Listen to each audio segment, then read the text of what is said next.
doanh nhân bước tới ngày mai. Phòng ba bão táp trắng sơn, say đời say nước muôn lời yêu thương. Khó khăn đến mấy cũng không lùi, ngã rồi lại đứng vững vàng bước đi. Khát vọng cháy giữa mình, quê hương giàu mạnh đất nước thanh bình. Doanh nhân Việt Nam có tâm trí sáng vượt sóng ra khơi. Doanh nhân Việt Nam vươn vài tiến bước khát vọng bay xa. Doanh nhân Việt Nam giúp đời giúp nước non sông vững về. Đêm về ngọn đuốc bừng lên, thắp sáng tương lai ngọn lửa đam mê. Việt Nam tươi sáng muôn đời, xứng danh con cháu Bắc hằng ước mong.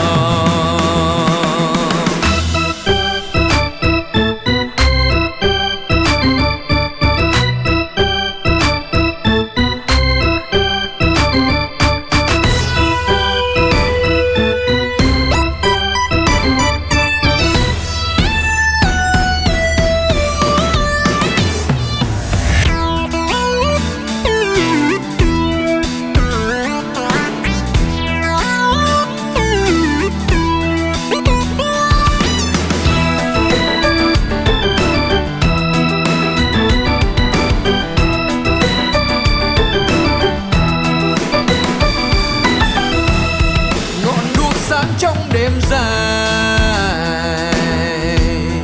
doanh nhân bước tới ngày mai. Phòng ba bão táp trắng sơn, say đời say nước muôn lời yêu thương. Khó khăn đến mấy cũng không lùi, ngã rồi lại đứng vững vàng bước đi. Khát vọng cháy giữa mình, quê hương giàu mạnh đất nước thanh bình. Doanh nhân Việt Nam có tâm trí sáng vượt sóng ra khơi. Doanh nhân Việt Nam vươn vài tiến bước khát vọng bay xa. Doanh nhân Việt Nam giúp đời giúp nước non sông vững về. Đêm về ngọn đuốc bừng lên, thắp sáng tương lai ngọn lửa đam mê.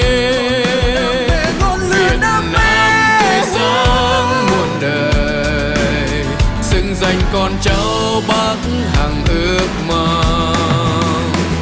Việt Nam tươi sáng muôn đời, tương lai phơi phới. Doanh nhân Việt Nam